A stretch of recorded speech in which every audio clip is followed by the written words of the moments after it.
mute yourselves until the introduction part. All right, we're live. So here's what we're gonna do. We're gonna go. Oh, I should have had music playing. Anyways, we're live now. Let's go on the pages and just start spamming your folks.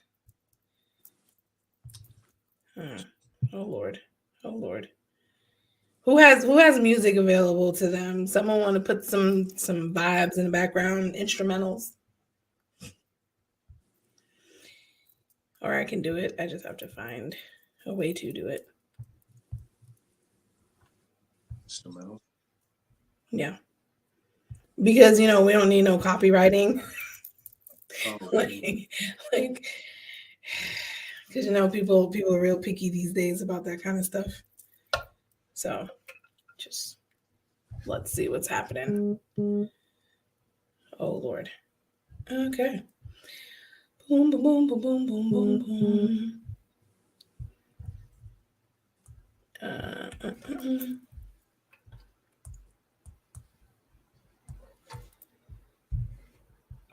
Oh, shoot, Darnel. Where's Darnel?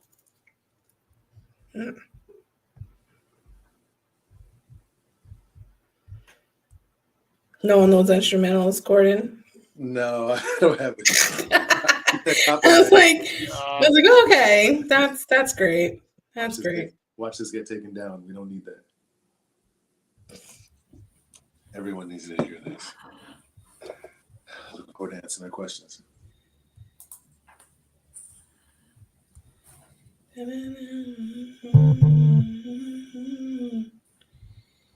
Wayne apologizes for not being here, gentlemen.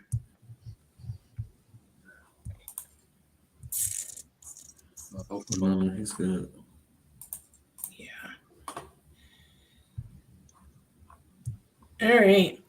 So it's the same thing as all the other lives that I've done. I'm going to just give it like 5 minutes for people to come in.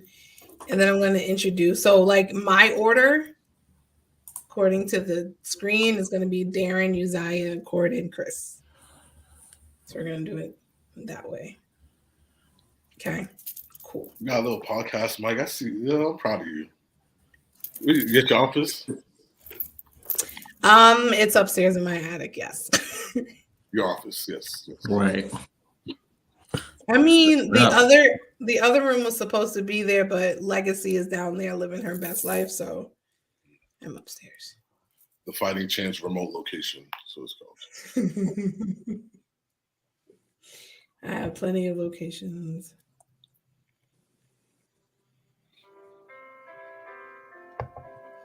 That's just music I found. Instrumentals. Keeping it real peaceful. Just for a little bit. I wonder where Darnel is. Okay. All right. We're going to find out what's going on with my twin.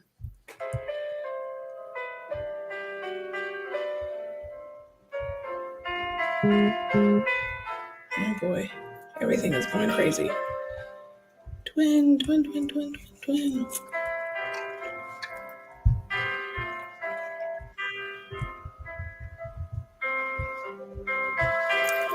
Is everyone spamming their people? People who are joining, slip inside of the chats. Let's see if you're here. Introduce yourselves, wave, say hello to the folks. Because they're here for y'all. I just brought them to you. Boy. I forgot, just so we can see the comments, right? As they pop up. So, like, y'all won't see them unless I pop them on the screen, but, like, they're down there. I don't know why they're not, like, viewable for all of you guys, but it's a thing. And eventually, I'll get better at all of that lovely stuff, but until then, you will see them when I post them.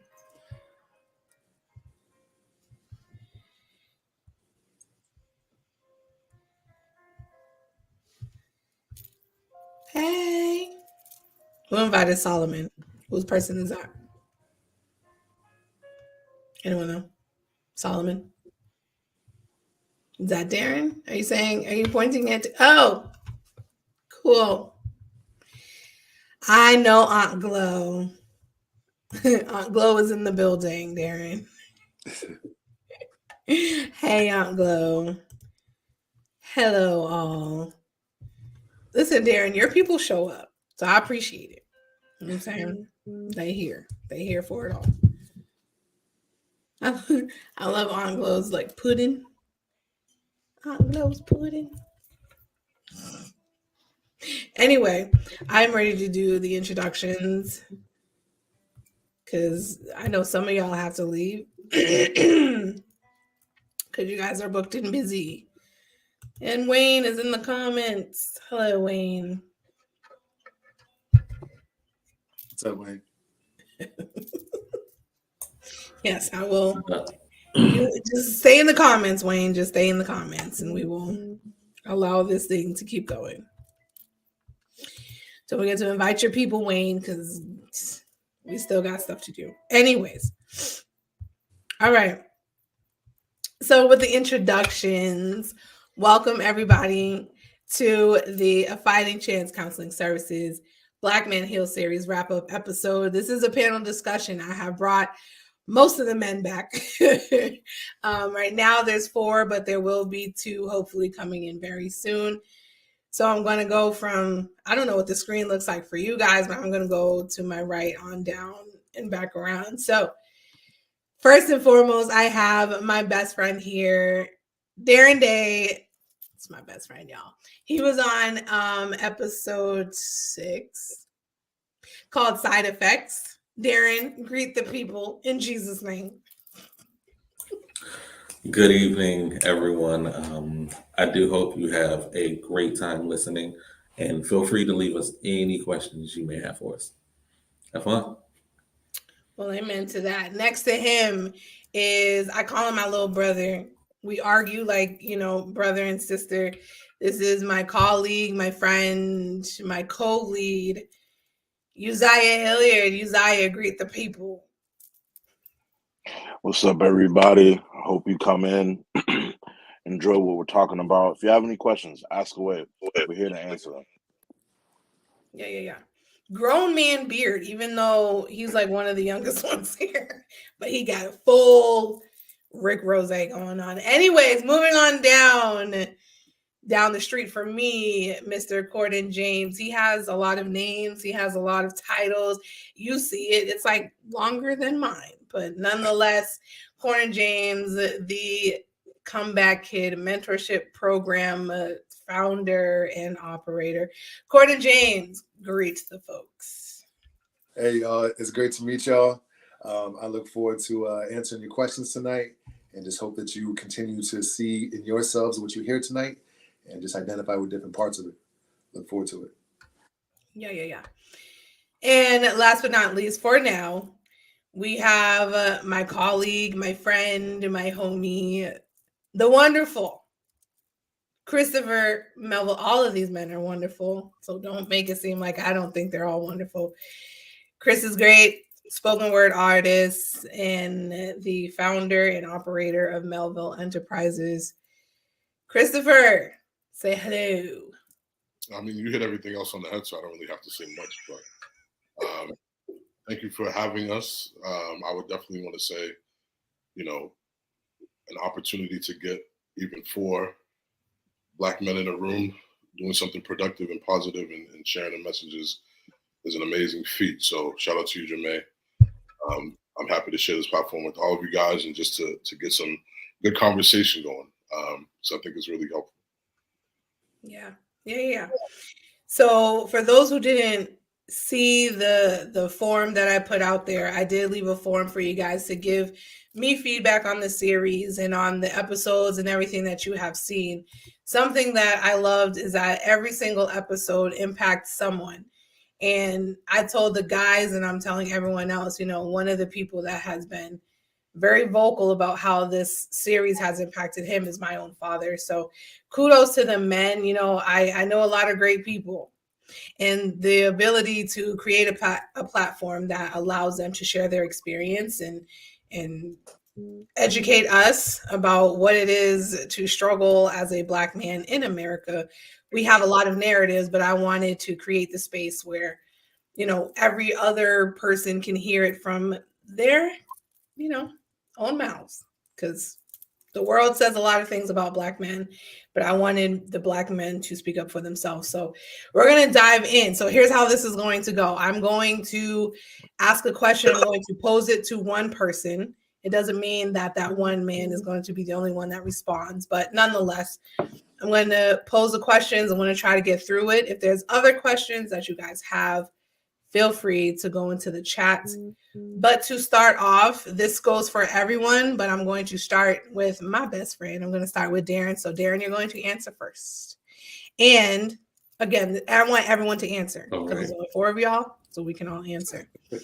As a man, what do you fear the most? You started me off strong. You're welcome. Okay. I need a couple seconds for that one. That's a good one.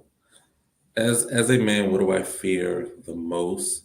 I would say for me, what I fear the most is not being able to pass something on positive to the next generation.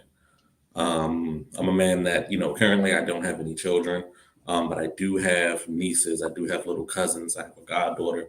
And it, for me, it would feel very much like a failure. If I wasn't able to pass something positive on to them, give them life lessons that are generally hard learned. Something where you wouldn't want your children to experience all of your failings. You did that so that they don't have to. So I would love to pass the knowledge, not the hardship, over to them. And it would really hurt if, I felt at the end of my life, I wasn't able to pass anything on. Yeah. All right. Uzziah, same question. I can piggyback on what Darren said and what this comment says right here from Abdul. It's that fear of failure. And it can be failure in any way, shape, or form. It can be failure in my walk with Christ. It can be failure in my dreams and my ambitions, like what I want to be 10, 15, 20 years from now. Failure to sit here and provide for my family. Failure to, like Darren said, leave something behind, like leave a legacy. I say all the time, all I got in this life is my name. And if I don't leave a good impression behind with my name, I feel like I failed. You know what I'm saying? I don't want someone to be like, oh, Uzziah, yeah, he was all right, but he didn't do enough. I don't want that. Yeah. You know what I'm saying? And like I said, it doesn't even have to sit here and be, it's not like I'm looking for validation of others. It's just, I want people to be like, you know what? That guy Uzziah, although he's not here anymore, he said 1, 2, or 3 things that got me through something. I was able to look at him and carry on and fight my battles because he fought and he was an advocate for me and mine. So I would say fear of failure is probably my biggest fear. Just question number 1. It's good stuff. Mr. James, what do you have for the people?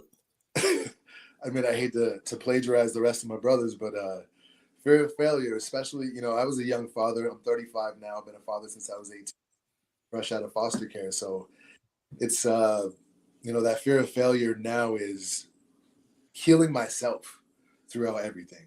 Right? If I don't, I want my kids to be able to see that I took care of what I need to and I could show up for them as presently as possible. And if I can do some good in the world, make some change, help other people feel seen like I didn't feel like I felt seen. And I feel like that's the best thing that I can do with my ability, with all the people that have helped me along the way. Wow.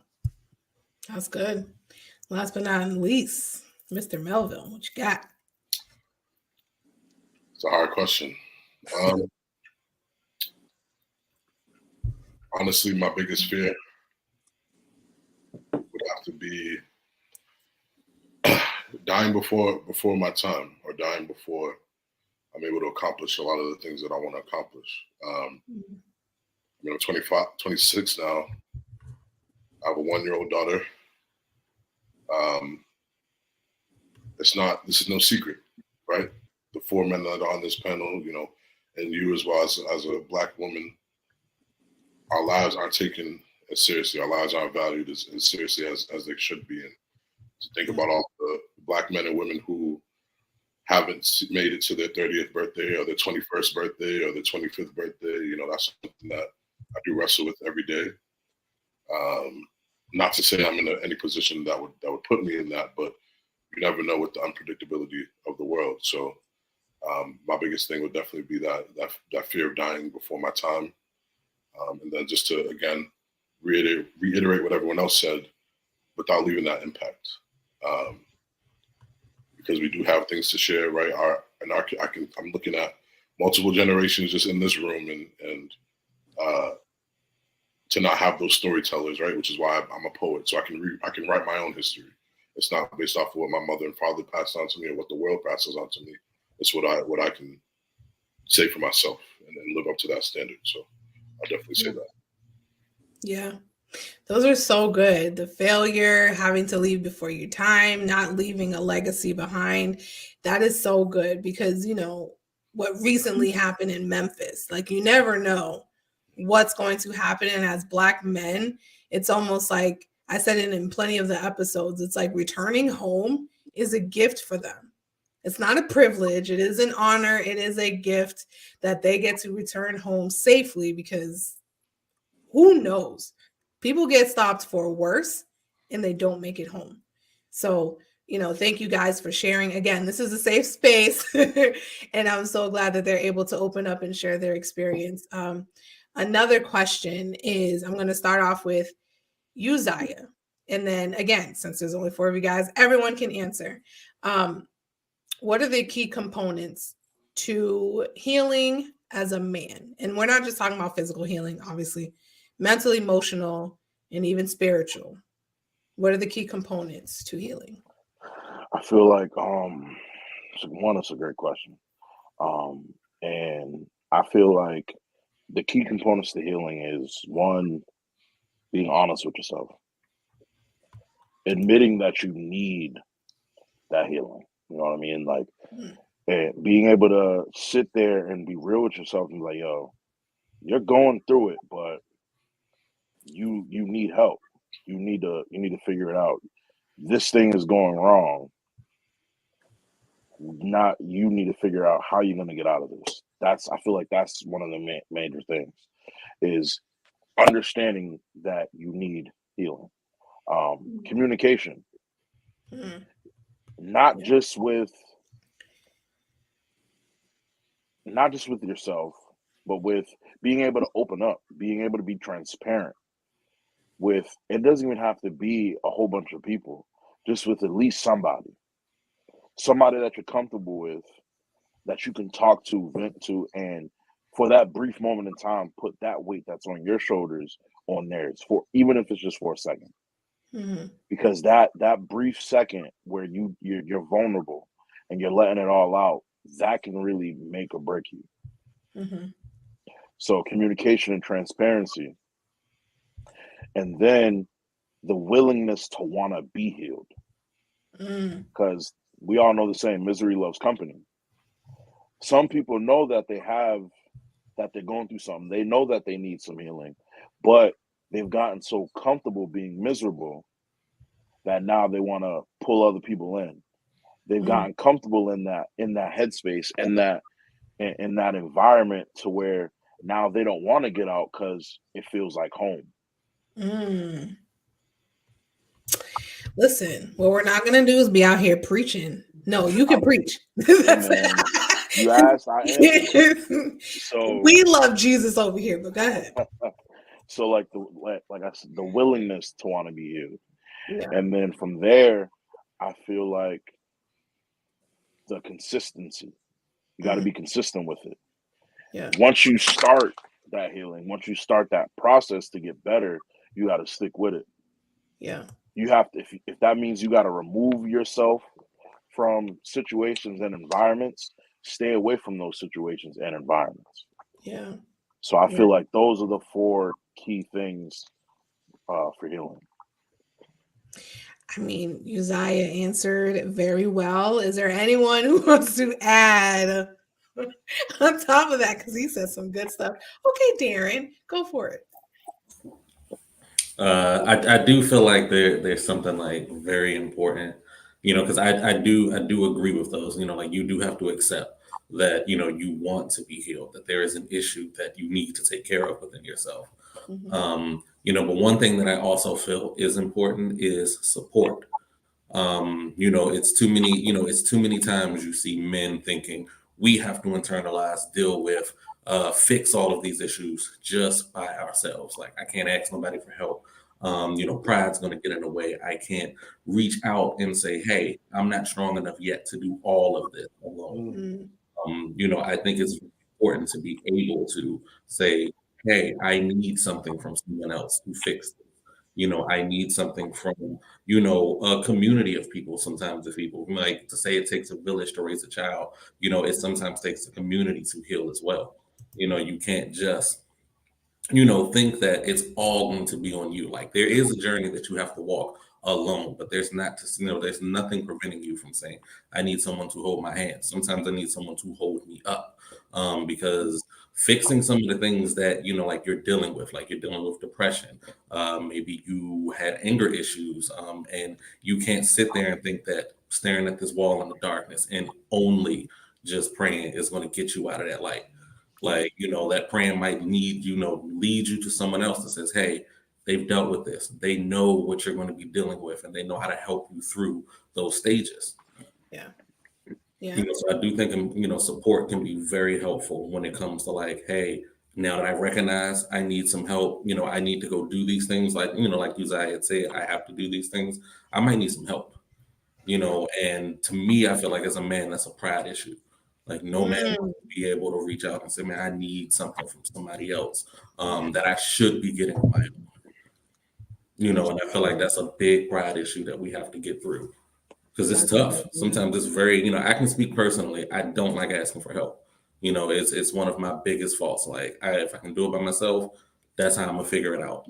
Funds is low. I'm not asking one of my friends that know how to cook. They got a fridge full of, food. Can I get some? I'm gonna eat this rice I got in this house. I'm good.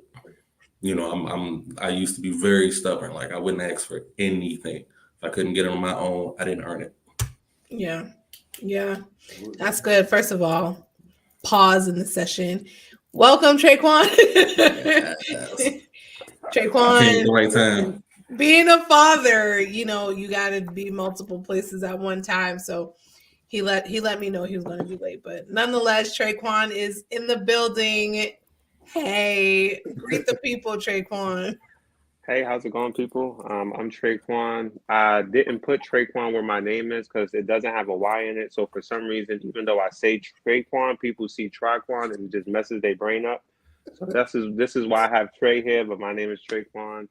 And I'm a black man. I'm excited to speak to you guys about this black stuff and being black and all of the trials and tribulations and joys of being a black man with my black brothers. Yeah. And I got two black sons. So yes, and Tim is here. Hey, Tim. My nephew's here. Darnel, you are actively commenting on the live, so we can see it, Darnel. Hey. We did have a comment in the chat that said the percentage of black households that are fatherless is 64%. As Traquan just said, he is a father, so well, the bottom half, the bottom rows are the fathers. The two next to me are not yet fathers, so they'll get there. But nonetheless, I mean, it kind of leads into another question that I had, and I was waiting for Traquan to come on in because he was a part of the father episode. For the fathers, so that would be the three at the bottom. How do you show up for your children, and how do you make your presence known? Because that percentage, 64%, I was a part of that 64%, unfortunately. So how are we breaking the generational curse? How are we doing it? How are we showing up? What's the motivation? How are we successful with it? So we're going to go Traquan, Chris, and then Cordan. All right. How are we showing up? I would say, how are we showing up? I don't know about you guys, but I remember there was a certain test that I took, and you got points just for writing your name, like, which means that you had to be there, like just physically there, even to get some sort of credit. So I think it starts there. I elaborated a little bit more on how it's a lot deeper than just being there. But for some people, let's just get them in the room, like you know, and then like how people would say about church, like let's just get them in the church, like it don't matter what it like, and then we'll figure the rest out, like when we, you know, but let's just get them in the right place. So I think it starts there, like just be in the room. And then from there, once you're there, then we can make changes. We can fiddle with this. You know, you can do this better. We can kind of look at what we can do better personally, because we had a little joke yesterday when we all sat down and chatting, and I was like, you know, there's no manual to this, right? And they talk about parenting, but especially for fathers, that's 64%. That's a large number. So not only is there no manual to parenting, a lot of us don't have a blueprint. Like a lot of us don't have anything to go off of. Like, so I'm just winging this. I'm like, I seen this in a movie. I think this is the right thing. My uncle used to do this. So a lot of us is winging this. Or we have women telling us how to be men. Well, you need to do this. You need to teach them how to do. You need to, you know. But I think how we close that gap is by one, just being there, being present. And I would say the second thing, since a lot of us don't have the blueprint, is finding support from someone who has experience. I was lucky enough to have a blueprint. My dad didn't have a blueprint, so he made a lot of mistakes that, you know, he talked to me about. He was open about those mistakes and how he just didn't know any better, and we were able to talk and grow through that. But it made me better as a person. But real quick, I just want to address that 64%. I think it's very misleading. And the one thing I will say, and it might turn into a question, or it might be something we could circle back on. I definitely think that we don't take into consideration, now me being a Black father and having a Black dad, we don't take into consideration why that 64% is what it is. Like why it's a 64, because it's three sides to every story. There's three sides to every story. Yeah. So I'll just say that one, because we know our parents as parents, but we don't know them as people. And when you find out that the cab driver, like your mom had a specific cab driver that she always rode with, and y'all never had to call, he was just always there. When you find out like your daddy had a suspicion about him, and I'm not saying that this is your situation, but I'm just saying it's three sides to every story. And the older you get, you start realizing like, hold on, now that doesn't excuse them for not being around, but we don't, all I'm saying is we don't know what happened. We don't know what happened. There's three sides to every story. And I'll just leave it right there. That 64% is very misleading though. That's fair. Christopher. What else? What can I say? All right. Can we restate the question? Fathers, how do we show up? How do you make your presence known? How do we break this 64%? Yeah, so I mean, I'm a very new father. Like I said, my daughter just turned 1 this past weekend. Congratulations. And thank you. I'm not gonna sit up here and lie. However, examining the relationship that I have with her mother is something that I definitely had to set boundaries with, and actively currently am setting boundaries with. But that aside, I've been fortunate enough to have my grandfather actively in my life since I've been born. My father, him and I kind of repaired our relationship. I made a choice to repair my relationship with him after college, because, you know, a lot of people don't have their fathers for it, whether I saw somebody say whether they're in jail, and like I mentioned earlier, whether they're dead. So I had to make sure I rekindled and kind of got that relationship back. And then the men, now I want to say the cab driver, but my stepfather was definitely an active participant in my life. And I've learned a myriad of things from all of those men. But the most important thing I always wanted to be was present. and to show up. And so despite the difficulties that may happen with whatever dynamic, it's always ensuring that whether it's doctor's appointments, whether it's pickups from daycare, whether it's certain milestones and life events that I can be at, I will. And again, Jermaine and I've mentioned this to Jermaine, but, I have certain people in my life who play positions, right? I have a financial advisor. I have I would say a kind of therapeutic advisor who's my therapist. Jermaine, who I consider my spiritual advisor. I'm still looking for a physical, like a nutritionist, gym partner. So let me know if that's somebody in here or someone in the comments. But my emotional advisor, and my emotional advisor is my daughter. This is what I think. I have to think to myself, if she was here watching me behave in this way, is that something that she would want? Or is that I'd want her to mirror? So it's become easier for me to make those decisions because, again, despite my feeling, if I'm upset or, whatever the case is, I have to show that. And I'm not saying not to show emotions. I'm saying I'm more or less saying the decisions that we make are important and reflective, right? If I'm going to have to explain something to my daughter who's 1 now, when she's 21, I want to at least be able to say, I'm not going to lie to her, but I'm going to say, I did this. This is why. If it bothers you, we can certainly talk about it. And that's kind of the thing that I have been learning. Right? She's only 1, so we're learning together.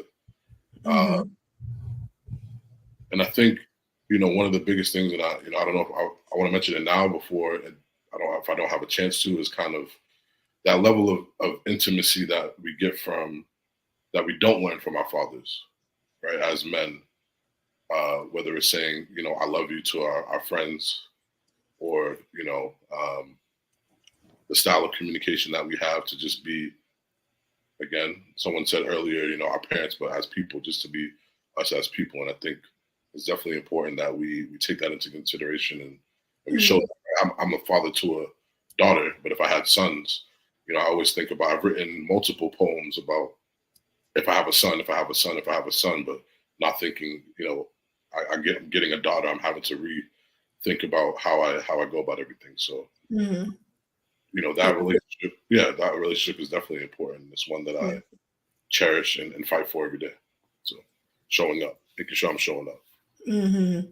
I like that. He fights for his position because, as the female on the panel, I'm widely aware that some women push the men away and make it very difficult for you guys to show up. So yes, Traquan, we will definitely hit upon that. And this is why I wanted to ask the father question, right? Because Cordan, we're going to get to you. We're totally going to do it. Just give me a second. The unfortunate thing is that I have seen it from both ends, right?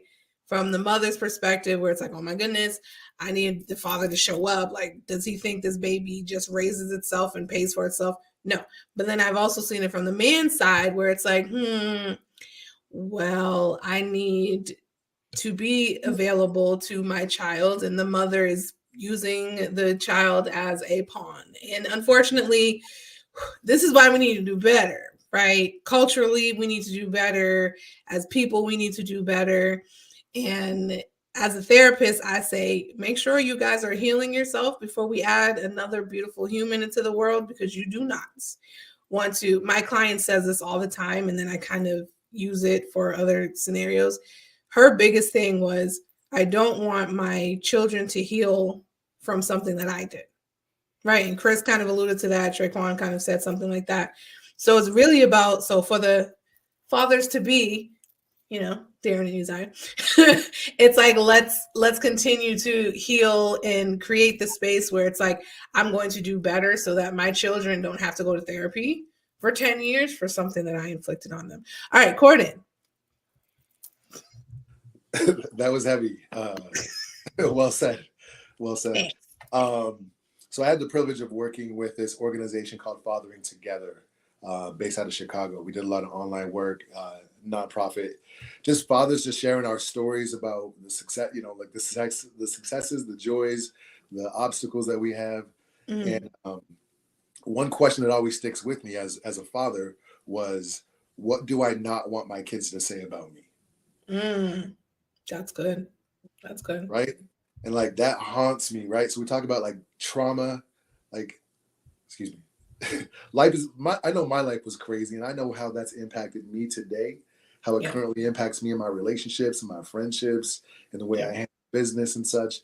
So it's like to try to leave that legacy for my children, but also that legacy of like knowing what healing looks like, right? We talk about generational healing, not that curse. I want to break that curse for them. And it's been, it's been real. Like, what do I not want my kids to say about me? Well, I don't want them to say that I wasn't there. That's good. I don't want them to say that I didn't pay attention. Yeah. Right. I don't want them to say that he came to some things, but he wasn't necessarily for these things. Yeah. So, and it's tough. So I have 2 boys and a girl. My sons are 14 and 15, and my daughter is 8. And so my 2 sons are in Utah. So they're like 2,500 miles away. Right. So our relationship started young, where I was in the military, moving around. They moved back home after a divorce. And then it's been, that distance, going to see them whenever I can. Technology coming into play, right? How do you communicate through your kids with technology? And then it's like now with my daughter. So I have my daughter. I'm a happy co-parent. I have her 3.5 days a week, and that time is spent maximizing whatever time we have. If it's doing her hair, I do little videos where we style her hair. I'll comb her hair out, do twisties, and we go to the trampoline park. We just go to the park. We got the same boring old park that we go to, and we just walk on the curb and hold hands. Like, it's really nothing special. I follow behind her, but like that's our favorite thing to do. Yeah.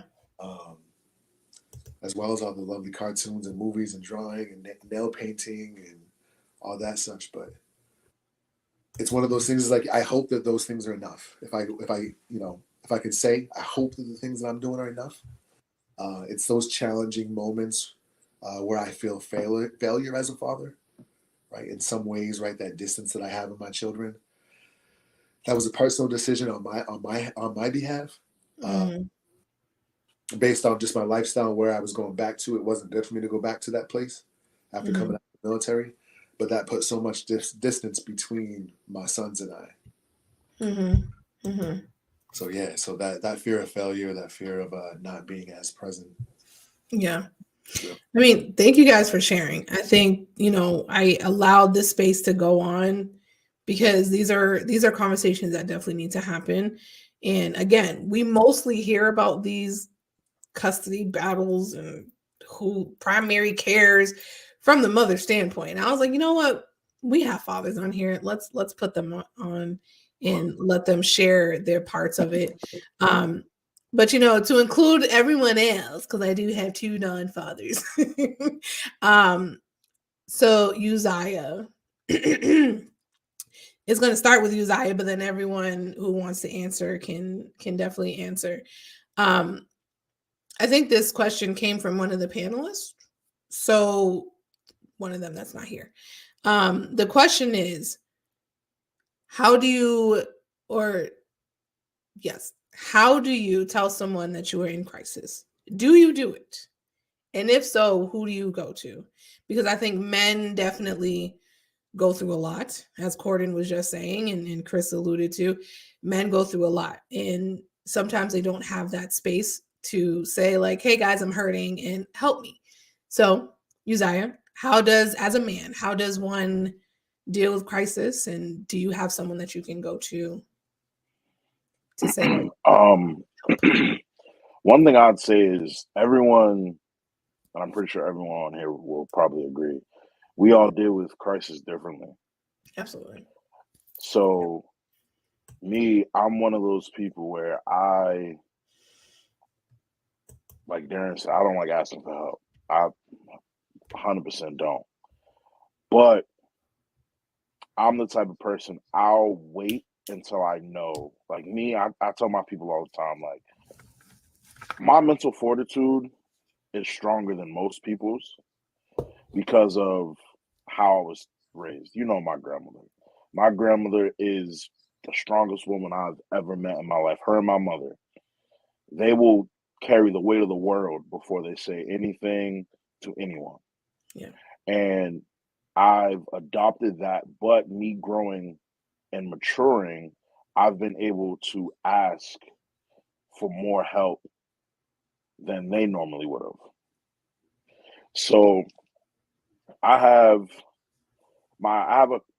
it's tough. I don't want to say a core group of friends, but I have like 2 core groups of friends. And we all sit here. I have my group of friends from school, and then I have my group of friends from here, from Brockton. And we know that we can always, whenever we need something, we know that we can reach out. Like, one thing we try to do as much as we can is just checking in the group chat, like, yo, how's everyone doing? Are we all right? Are we smooth? How we doing? Yeah. We try to tell each other as much as we can, yo, bro, I love you, bro. Be safe, this, that, and third. And I remember a couple months ago, me and my boys from home were talking about a whole bunch of stuff. And everyone was venting, everyone was just opening up. And we reiterated to each other, like, yo, no matter what, this is your safe space.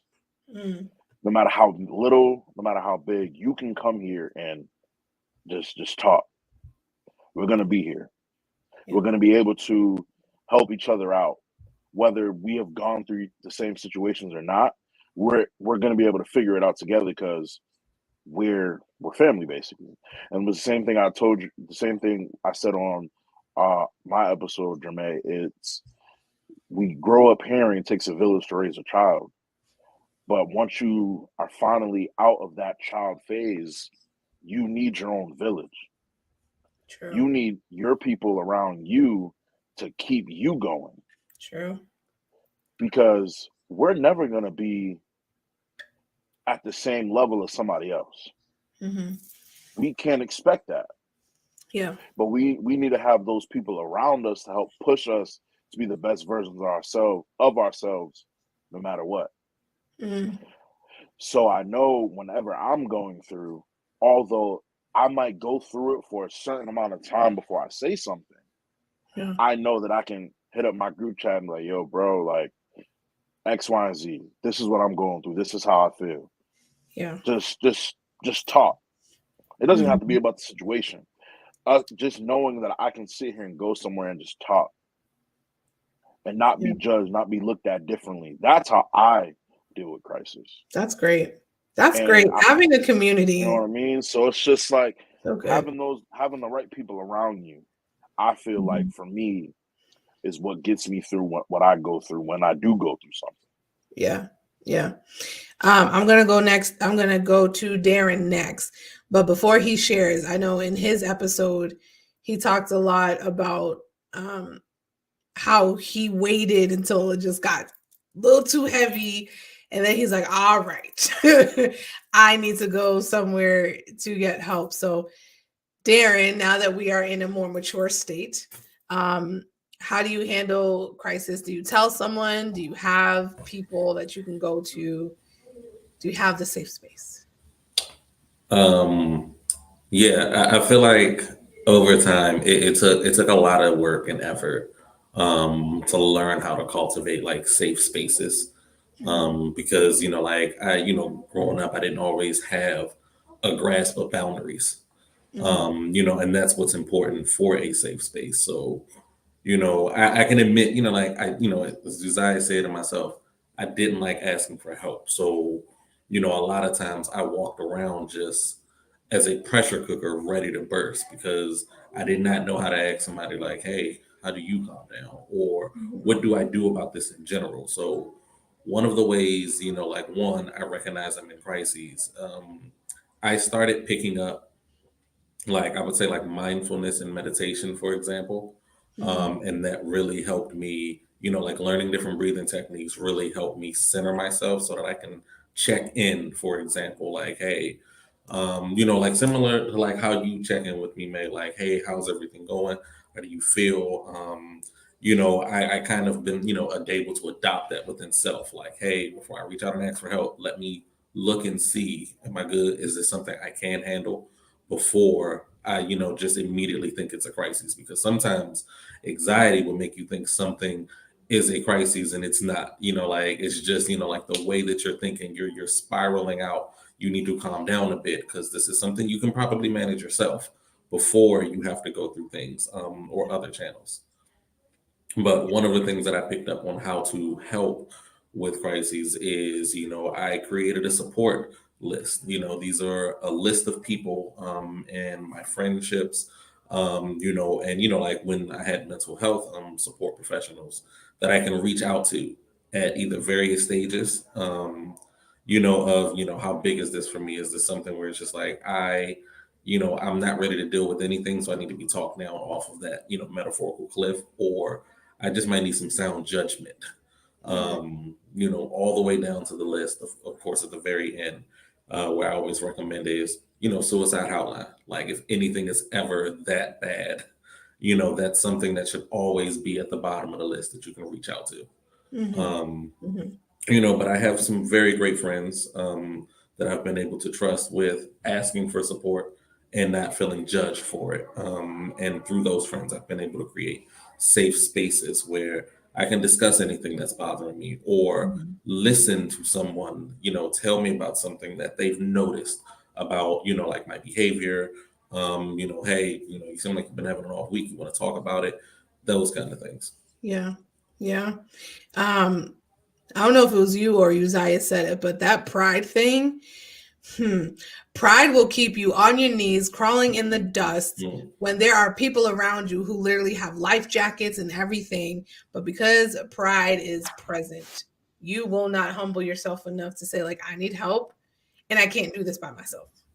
And we have to, not just as men, as people, but especially people of color, we have to recognize when we're inching close to that enough is enough. Like, don't wait until the wheels fall off to go get your car checked out. Like, people wait until their life is in shambles to go to therapy. You do not have to wait till that moment.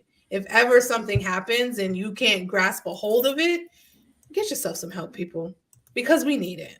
All right. So I know that Traquan, you have to leave soon. So I'm going to start the question off with you, and then whoever else wants to answer can answer. But this was a very good question, and I wanted to make sure as many of the panelists can answer it as possible. So the question was, how do I educate my friends and my family about the things that Black men go through?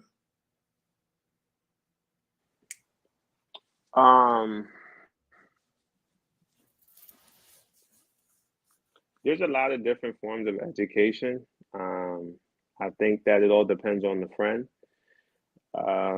Growing up, one of the things that I realized within myself was that I learned a lot different than a lot of people around me, in the sense that I realized my attention span was horrible, but not attention in the sense that I couldn't pay attention, but I couldn't directly pay attention. Like, I had an issue with looking directly at someone or something for a long period of time. So where I would do little things that you'll even catch me doing in, like, today, right? Like being a public speaker, where I'll zone out for a second and I'm like, but I'm listening, but I just had issues with zoning in, right? I use that as an example to say some people is good with watching the movie Roots, and they're like, you know what? I got it. Some people, you give them an article about, pick a shooting, pick a killing, right? They got it, right? What I've learned in my household and through my own trials and tribulations, and even trial and error with my own kids, experience is the best teacher. So I would say, if you want to know what a Black man goes through, find a Black man and follow him around. Like, you know what I'm saying? Like, and that's real life, right? And the reality is, every day is not a shooting, right? Every day is not a shooting. Every day is not a killing. Every day we don't get pulled over. Every day we don't have baby mama drama. Every day is its own challenge, right? And you'll see those little nuances, even when we talk about the last question, like crying out for help. like for me personally, I don't cry out for help. Like, and a lot of my friends don't either. But we have phrases like if my friend called me like, "Man, okay, yeah, I already know what time it is," or if I get a text message like, "Yo, I cannot," exclamation point, exclamation. Oh, okay, yeah. I'm sorry, babe. I gotta go right quick. This is important, right? So, Yeah. you want to know a black man, be around a black man. Like that's the best advice I can give, because there's certain nuances, there's certain things, all of us being from different environment, different places, that we all know without actually having to say, and we only know that because we've been around each other. So yeah, experience is the best teacher. Fair. That's fair. Chris, what you got?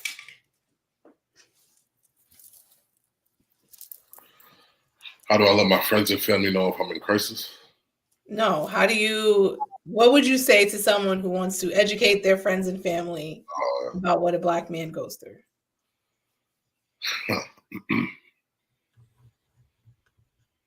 I think there's some essential skills that you need in order to know what anyone experiences. The first being empathy, right? If you have the ability to put yourself in someone else's shoes, you can do that. I mean, black men and black women are two sides of the same coin, right? In terms of our experiences. And I like to include, brown people who are from, those who aren't European or white, who don't have those experiences, but you have to have a willingness to learn. I mean, growing up, I'm from Brockton, and it's a predominantly mixed community. However, going to college was one of the biggest experiences, like culture shock experiences, where majority of the kids in college are white, and a lot of the behaviors that they have are things I wasn't taught at home, and things that I'm doing, they looking at me kind of crazy. And it's like, it's really one of those things where if you have an openness and willingness to learn, then it can happen. In terms of resources, in this day and age, I would honestly, saying books are helpful, right? There's definitely books that I've read. The author Ibram X. Kendi, he's a great author who has several books that talk about it. Ta-Nehisi Coates has several books he talks about, for those who are a part of the culture. Dr. Umar, Dr. Joy.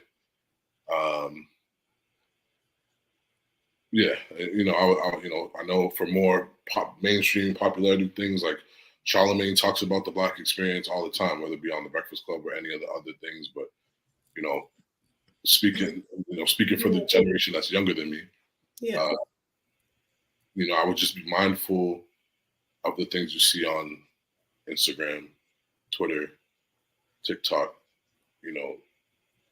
A person's individual experience doesn't speak for all of us. That's so fair. Yeah. Like everyone mentioning, whoever you're getting your message from, I always try to, do a reference check, right? Who are they?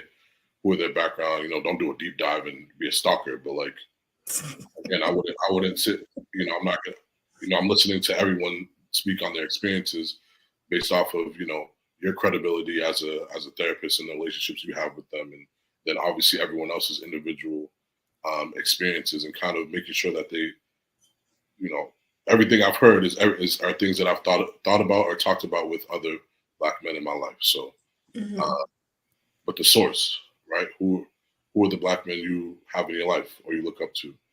Yeah. Whether it be your friends, right?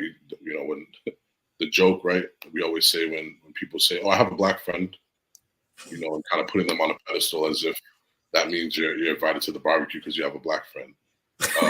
You know what that Black friend goes through just in order to get to work?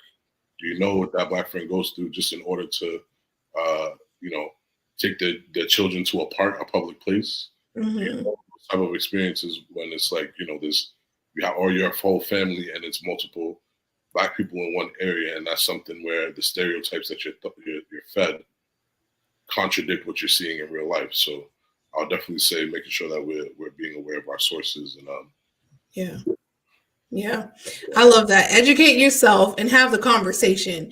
I don't know how many times I have to tell people, and this is my advice for that question: have the conversation. Like, why do we avoid having these difficult conversations? I don't know. But if you just talk to a Black man or a Black person in general, you'll learn a lot about them. I just think, like Abdul was saying, that there's just some people who are just scared. And it's what? Not every Black person's a thug. Not every Black dude is intimidating and will hurt you. Not every Black female is ghetto and will slice you. Like, have the conversation. This is why this platform was created, because we need to have the conversation. And speaking of experience, this goes to everyone. So I'm going to make my way around.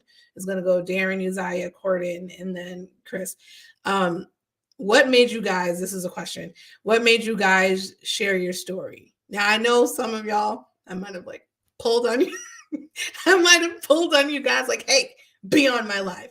But nonetheless, you guys showed up, and every one of you was transparent and shared some things that other people may not have known about you. So what was it, other than Jermaine's arm pulling and lovely skills of persuasion, made you want to share your experience? Darren? Outside of that, arm tugging, I think, like the more, because I gotta say, one, I do credit you with getting me online. I'm not someone that likes to show my face often. I'm not someone that I need to be in front of a camera, or I feel like my voice needs to be heard even. So, when we started talking about this and having discussion about, the possibility of talking, thinking about what that would be about, I started to think about, who could benefit from this, from listening to what it is that I had to say. And to me, that made it a little bit easier for me to, one, think about what it was that I was going to share, and then know my reason why. Because there's a lot of people like me that'll choose to remain silent when they see things going on, that'll choose to, I'll say, mind my business at times, your issues are my issues kind of thing. So, and it was through therapy, I had learned, I had a therapist, his name was Gary, and he always talked about, how the enemy will seek to divide you and make you think that you are the only one afflicted with this one thing, no matter what that is.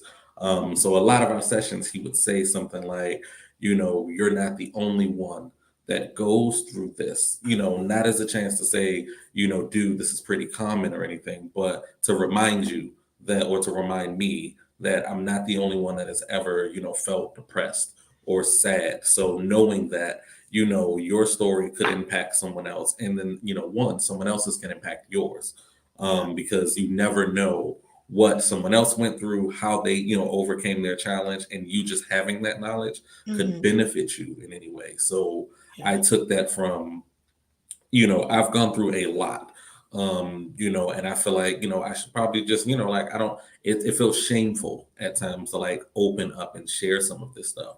But when I think about if someone hears this and this can directly or even indirectly impact them, like maybe they didn't understand that they were going through this, and then they listened to this and was like, I've been going through exactly the same thing, and I thought I was the only one, for example. So I would rather, share my story and listen to, and listen to other people's, because it could help me. But hopefully, what I'm sharing could assist someone else, help them identify that, hey, maybe you do need some assistance somewhere. And it's also okay to, ask for support.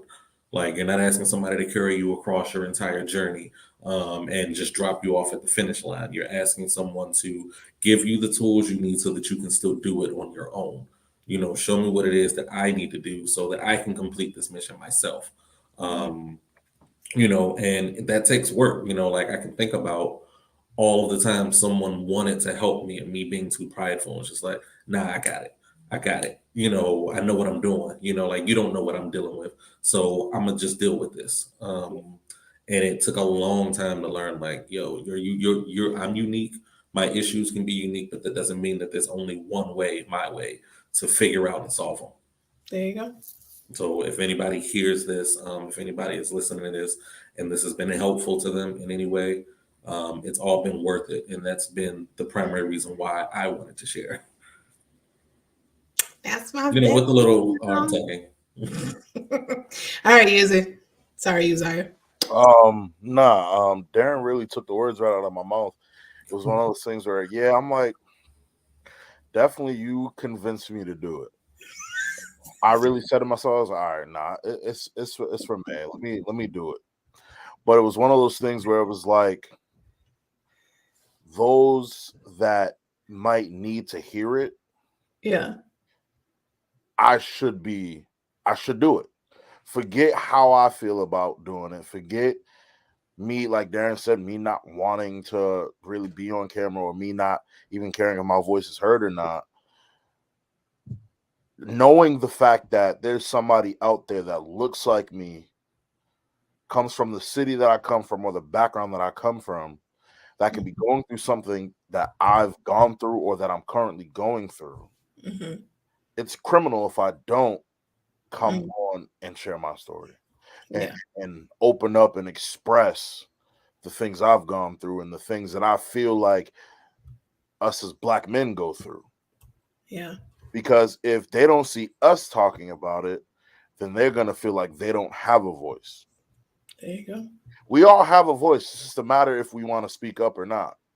Say that, There's sir. a lot of people that end up falling by the wayside because they don't want to speak up. So I was like, honestly, you know what? Let me just do it. And I'll be honest with you. I ended up saying more than I anticipated even saying. I was just talking, you know what I'm saying? And that just is where I was led, you know what I'm saying? Like the questions and the conversation just ended up going to a place where transparency and honesty just had to just come forth. And I'm glad to say that I did it, because I know that someone out there, whether they're from Brockton, whether they're from Massachusetts, or even somewhere on the northeast side of the country, they took something from our conversation. Mm-hmm. And that's what mattered. It doesn't have to be 100 people. It doesn't have to be 1,000 people. If one person took something from it, if one person was able to be like, you know what, I needed that.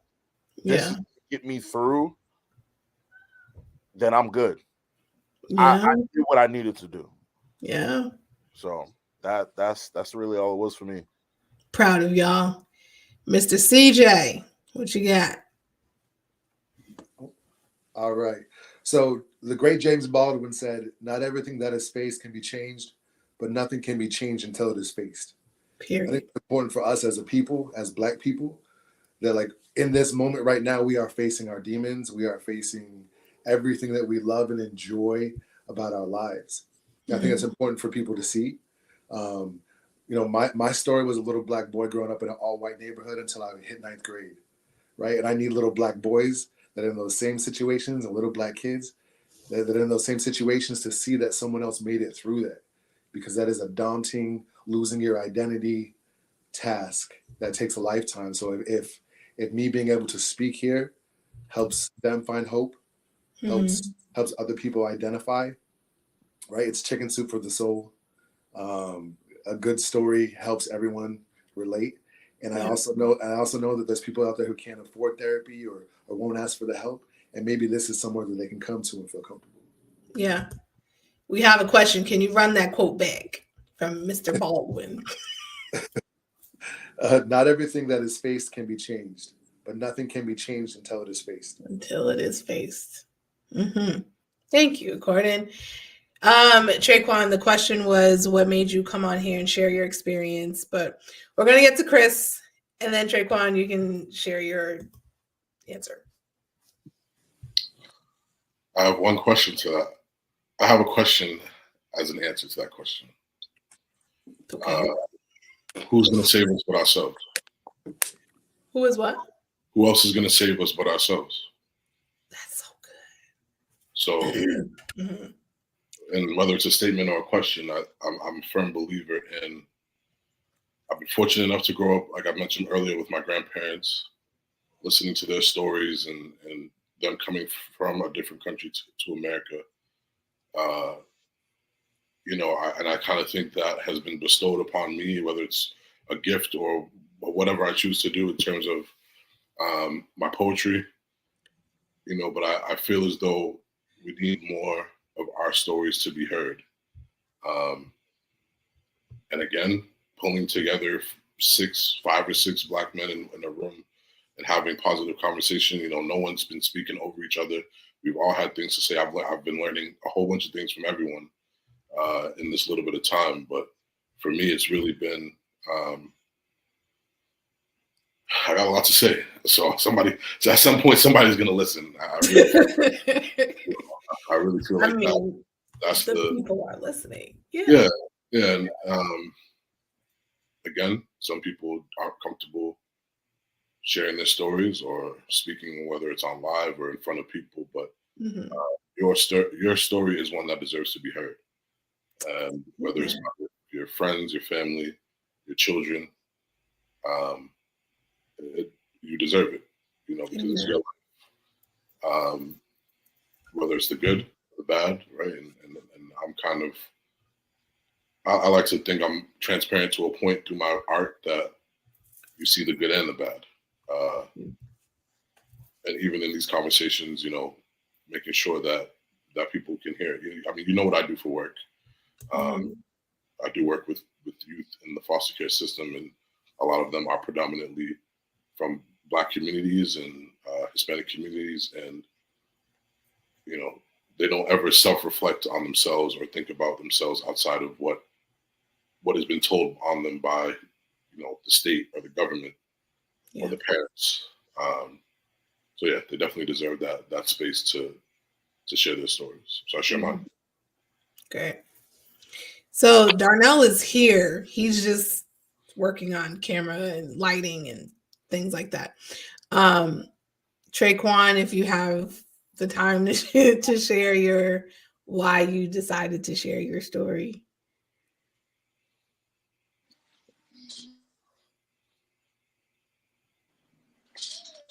Yeah, definitely. So I just want to let y'all know my Wi-Fi was tripping. I wasn't just going to leave you high and dry without saying goodbye. But to answer the question, the reason why I wanted to share my story is because I didn't have me. And I know I'm not the only person that has experienced anything. My dad had a saying. He said, "There's nothing under the sun that hasn't been done already." And I know I didn't have me, so I would have really appreciated to have somebody to tell me, anything that I know now. I would have appreciated to have known, for somebody to have talked to me about it. That was one of the biggest things that I struggled with growing up, feeling alone, feeling isolated, even being in a room full of people. I caught myself seeking, wanting attention, wanting to just be around just particular people or groups or stuff like that. So having people feel encouraged, being encouraged and stuff like that, I felt like, you just never know who's listening. I may not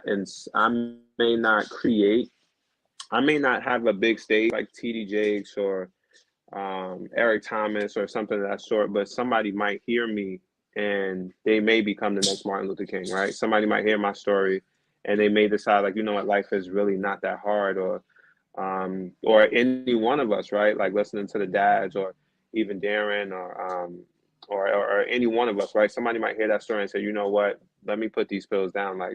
I really don't need to do this. This person went through exactly what I went through, and the solution that they gave, it sounds like something I can do. So anytime, like I said, I'm just a voice in the wilderness. And I think that if we all work together in any way, shape, or form, I don't have all the answers, but I know I got one, at least one, right? That might work for somebody. So that's my thing. And I like to talk. So, I'm here for it. That I know I can do. I have a different different type of men on here. Like some identify as introverts and some identify as extroverts. Nonetheless, they all have something to say. And, you know, the reason why I assembled them together is because they have a lot of stories. Like I said, on most of the episodes, I have like personal relationships with all of these men. And I said, we need to put this on camera. Like, we need to have the people hear what it's like to be a Black man in America, because you guys are a population that is overlooked, misunderstood, not given the time of day. Like, and I wanted to create a platform very specifically for you guys. So, you know, we're inching towards the end, and, you know, like I said, these guys will be back, you know, now that Darren and Uzziah and the ones who were hesitant to be on didn't want to, cough, cough, we can create the platform for them to come back. So Darnel is here. He is driving, but that's why his camera's kind of black. But if he wanted to share, I'll definitely have a question where he can give and share his insight. But one of the last questions I wanted to ask, it's very insightful and it's very deep, and I wanted to make sure that I captured it. And I'm going to read the whole thing. So guys, pay attention. Many stories were shared, and I commend all of the young men for the courage and their transparency. My question for the young men are, have they found peace with every negative experience, every person who may have hurt or disappoint them, and can they exhale with a smile?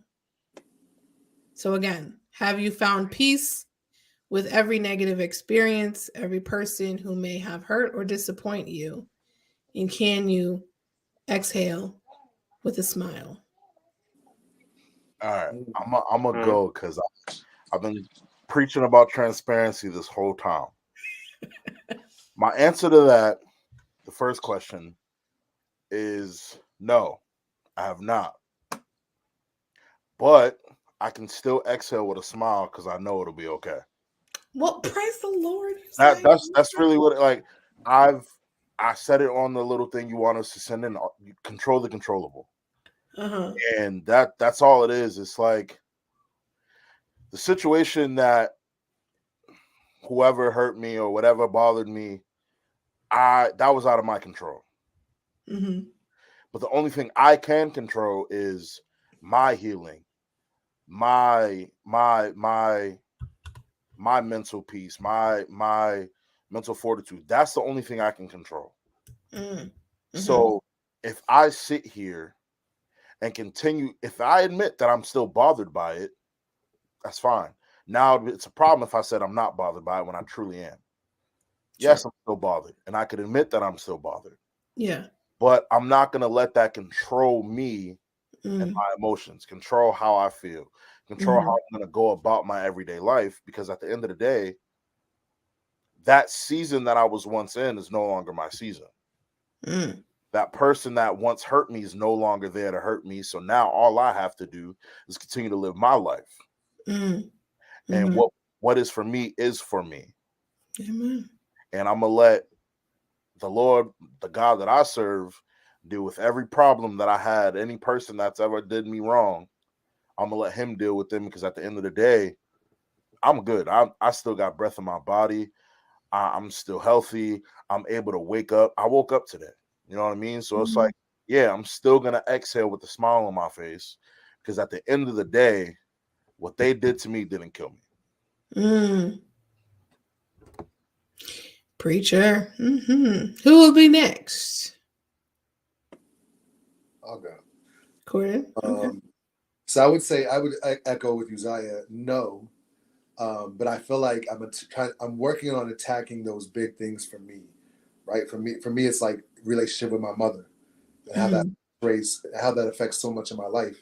So sitting down, talking with my mother, having these conversations and working through things is something that helps, right? And it's daily, the daily care, the self-care that I got to do.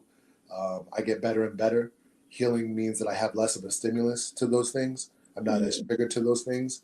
It becomes more of a fact than it does an emotion. And I can think about it logically. But I think I'll always be working on those things.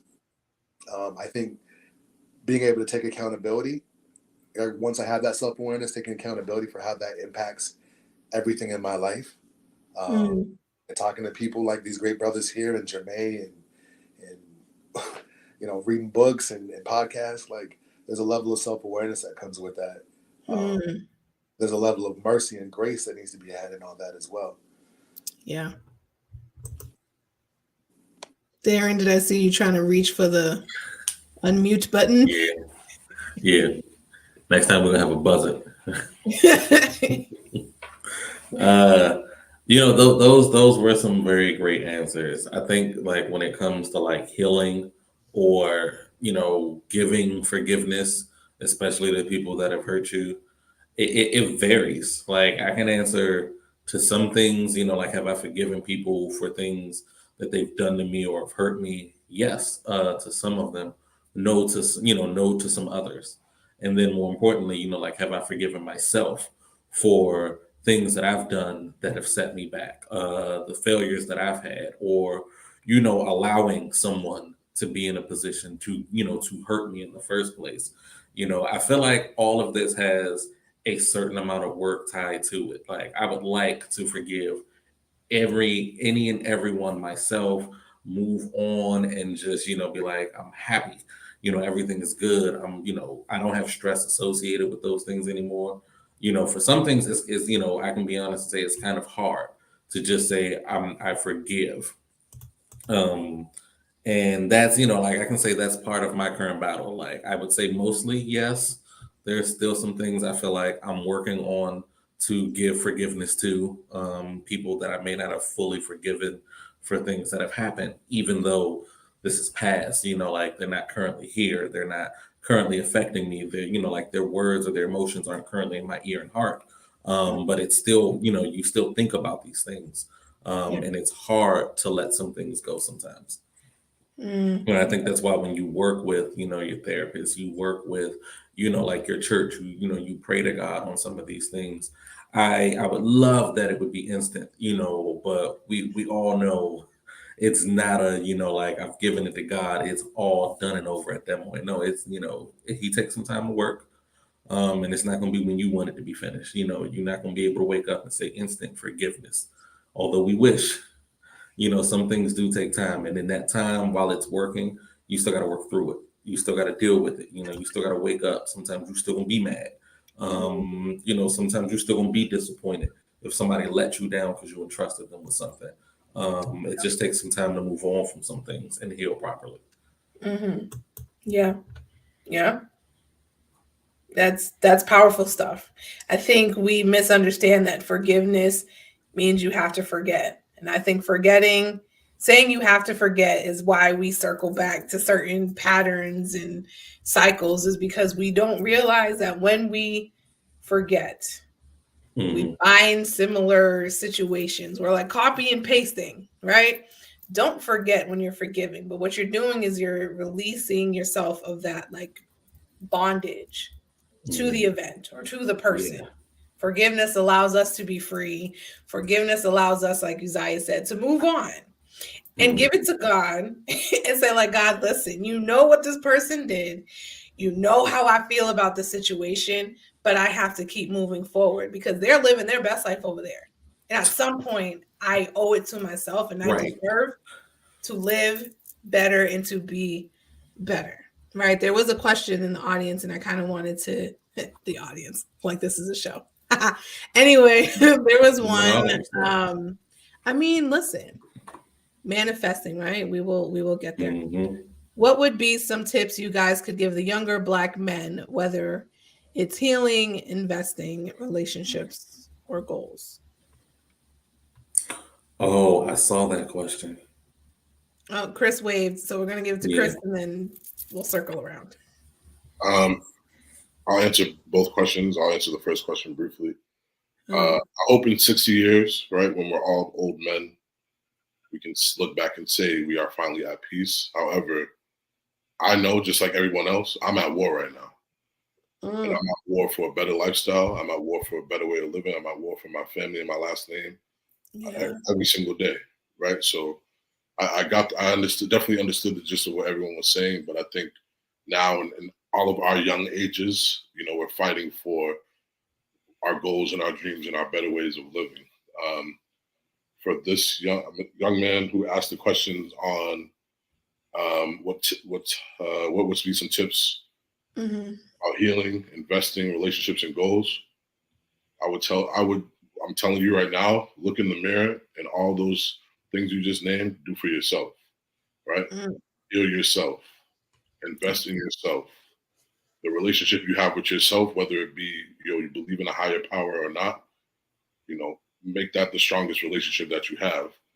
Whatever goals you have, right, our bare necessities that we need that we often neglect for ourselves, our food, shelter, water, so that way we are able to address the things that happen. And I've come to realize, that when we don't meet those things, the relationships around us, like all of you have mentioned, are reflective of who we are or what is hurting in ourselves and what we've yet to heal. When we don't take the time to invest in ourselves or heal ourselves, we live in regret or we live in comparison, right? I'm 26. I don't have no home. I don't have a car, but my friend who's 26 or his brother has all those things, and I'm looking at them, comparing myself, when in reality, I'm on my own journey. So I definitely think that recognizing that you're on your own journey and in your own path. And again, right, the difference between your goal and your dreams is a plan. If you have a plan in the middle, then that's how you make those things come to fruition. And I can say that with certainty because I'm a very goal-oriented person. And every time I've come up with the goal, a plan follows it, and then it's damn, I graduated college even though I dropped out and took a year off, or damn, now I have a car even though I crashed my one that I had before, even though I had to wait 9 months later. Damn, I have a job now when I had 13 jobs before, all of which I quit and weren't doing anything for me, but now I have the stability and all those things now. And I'm not saying these things to, brag, but those are real examples of things that I've gone through. And your time and your path is your own. And before you can do for others, self-preservation is key. You have to do for yourself. It's not selfish. It's not selfish at all. It's definitely, again, you can't give from an empty cup. And that's how it feels. There you go. Darnel, do you have something to share, friend? Because you are now here. Yeah, I'm here finally. Long day, man. Long day. I was actually just in the middle of, a business meeting again. I had one yesterday. I did another one today. Kind of just trying to secure a few things. Kind of just like what Chris said, coming up with plans and stuff. We're in the middle of expanding the business plan. Researching banks and things. What is it that we want to go to? Having goals and things like that. It's kind of funny that he had brought that up as, that's exactly what I'm doing. Or in the middle of, and I'm trying to do so many things kind of at one time, you know what I mean? But I wanted to make sure that I got in here. I kind of missed the whole thing, and I'm sorry for that. But I'm not gonna lie, I kind of forgot what the question was because it went away. I seen the thing, but it went away. Sorry. What advice do you have for younger Black men on healing, investing, relationships, goals, etc.? Put your pride to the side, man. Put your pride to the side. I know, lately, I feel like people have been saying that, my ego is getting in the way of things and I'm being real prideful, but I'm not a prideful person. But I know us as Black men, it's kind of like we're almost forced to kind of have some sense of pride. And I feel like that gets in the way of a lot of things that we're trying to do. Like, don't be too scared to, like, it's hard because you have to have some type of courage, man. You want to walk into a bank and get some money to build your business, You can't be like, they're not going to give it to me because I'm black. You know what I mean? Let that shit go. You know, you don't want to do something because you feel like it is a prideful thing. But put it to the side, and you'd be surprised at how far you can go.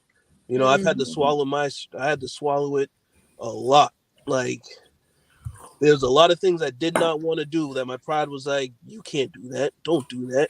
If you do that, you know, and it's like, man, you've been holding me back for a long time.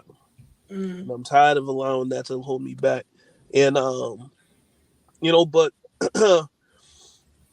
it's, you know, learn as much as you can. There's so much information out there. You know, the internet has a lot of misinformation, but as long as you follow what the information is that you need, you'll find the truth. You know, and then you look at platforms like these, you search them out. You know, I'm around. I mean, I'm busy as hell, but you know, I deal with youth every single day. You know, long-term treatment. You know, six months to 5 years. So I deal with that all the time. You know, and I could tell, you know, yeah, you just want to do this to make yourself look cool. You know, you're kind of you're really like a product of your environment, but you can change that. You know, because a lot of these, you know, a lot of these cities are the same. You know, a lot of poverty is the same. And it's, you know, me being from Brockton, telling somebody from Boston, you know, how it is, you know, you can get out of certain things. It ain't going to be that much different. Yeah. You know? But there is a lot. There's so much I could say, and I'm kind of just trying to rush it a little bit because I know you guys have been on here for a while. Yeah. And again, I'm sorry. Listen, the fact that you're here, you shared some great stuff. Yeah, I'm like, damn, man, I gotta get on it because I told everybody, I'm like, I'm supposed to be on a Zoom right now, and you know, this was supposed to be quick because, like I said, yesterday it was like 3 hours, and today it's just, you know, it's kind of like another 2 hours, and I'm like, I gotta go. But you know, but yeah, I think for me, my biggest thing outside of all the other stuff is like just leave your pride at the door, man, because it ain't worth it. It ain't worth it. Yeah. Amen to that. I didn't realize that. That's my nephew. That's like commenting. Anyways, Darren, yes. Hi. Yes. Is there something you wanted to add? Yes. Okay. I'm gonna be very brief, very quick. Because to that young man, he said something in the beginning of that I felt was very important. He was saying, as a male raised by females, largely by females. You know what I feel like you should start, brother. You need a mentor. You know, find you a male mentor that you resonate with.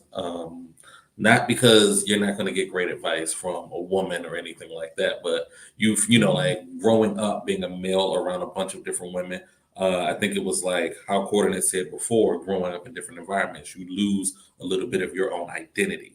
And sometimes you do need a reminder of that.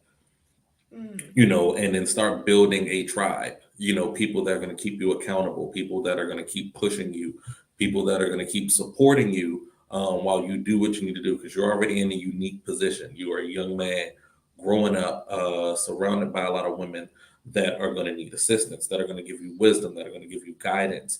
And you're going to be in a position to do something with that.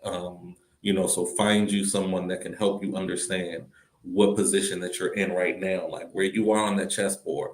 Find you somebody that's going to help guide you in the right way to your path, and then help get you a tribe that's going to help keep you accountable to those goals.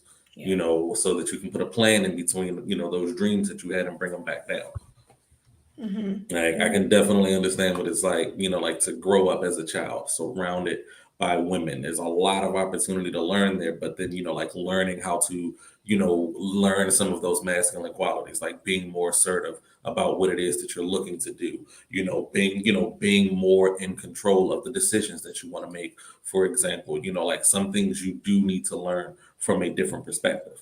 And that's where your mentor would come in, you know, like, you know, father figures find you in various different points in your life. If you have father figures, those can be the start of your mentorships. For example, lean on them, ask them questions. Mm-hmm. Question their methods, even, because this is how you would learn a lot of those different perspectives. Yeah. Women are only one half of raising a child. So, you're going to be leaning a little bit when you get it all from just one side. Find you some men that have values and principles and faith and lean into them. Yeah. Yeah. I appreciate you guys. This was great. But speaking of my family, I did tell everyone I had a surprise for you guys. I don't know how well this is going to look. We're going to try to share my screen apparently. But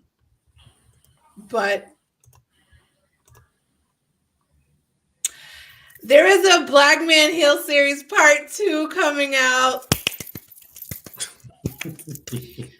I'm clapping for myself. Yeah. So I heard you guys have asked for it, and your wish is my command. So these are just the 4 that have stepped up and said they are willing to come on for Black Man Hill series part 2, coming back to you in March.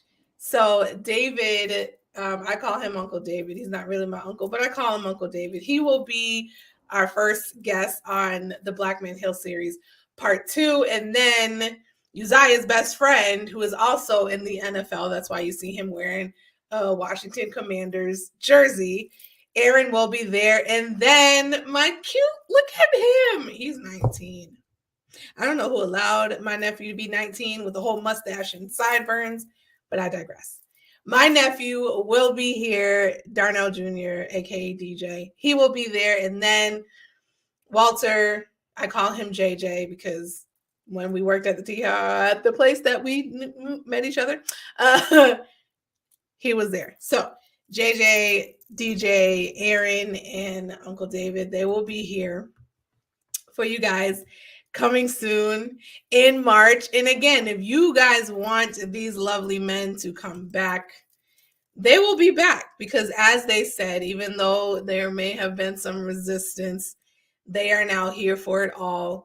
So thank you guys for coming on. I will give you guys the space to say one more thing that you guys want to say. On top of the Black Man Hill series part 2, women, I did create the platform for us as well.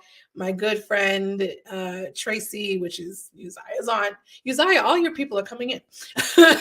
Her name is Tracy. A lot of people know her as Kersha, so I'm nowhere as Tracy either way. She will be my co-host in the females. So women, we are coming. It is starting next Thursday at 7:30 p.m. So not Tuesdays, but Thursdays at 7:30 p.m. So guys, listen, I just love y'all. For real. You guys, all you guys. I wanted to give the space for you guys to say one final comment, whatever it is that you want to say, encourage the people, your final words. Let's get it under 30 seconds or less because, time has escaped us, but we knew that was going to happen. So we're going to go from, I guess, the youngest to oldest. So Uzziah, Chris, and then Darnel and Cordan. Darren had to tiptoe out, but if he does come back on, we'll give him the last one. So Uzziah. Last thing I'll leave with everybody is just control the controllable. That's really it. Don't worry about what anyone else says, what anyone else does. Control the controllable. And that's it. That's what I live by. That's what I go by. Control the controllable and control your own destiny. Worry about what only you can control. Amen to that. Christopher. Outside of just saying thank you, everyone, just for sharing their stories, I do want to say to those who are watching, I hope this moment solidifies for you that you are not alone, and that there are brothers and sisters and family and friends who may share your similar experience, and just keep going because the only way out is through. That's all I'll say. Thank you. Darnell. My last, I think, didn't really get to say much, but what I will say is, don't be scared to be successful. And success isn't always It's not always calculated by how much money you make. I believe success is the impact that you make in your community and, with the people that are in your life. So never be scared to be successful. Okay. Mr. James. Ooh, love that, brother. I once learned that success is a worthy pursuit of a goal. And I absolutely agree with that, brother. I think that my message, like I said earlier, nothing can be faced until it is changed. This is the face of Black men looking to heal, looking to talk about our experience. I want you to see it. I wanted to change the narrative that you see out there. Yeah. That we're not facing it, that we are who we are. But this is who we really are. And I just hope that everybody sees that and sees the love that we have here. Jermaine, thank you. Of course.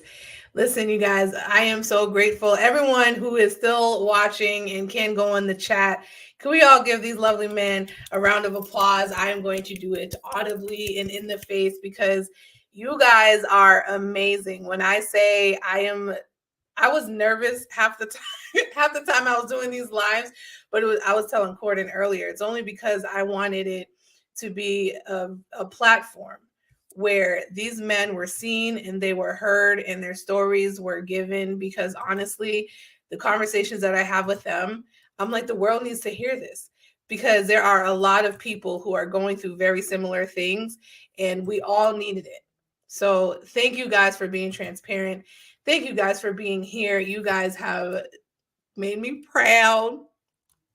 My youngings, Chris and Uzziah, y'all made me proud, my babies. And then, my twin, aka Darnel, and Cordan, who's the newest friend that I have put a part of my little circle. Thank you guys for being here. We know Darren, he had to step out.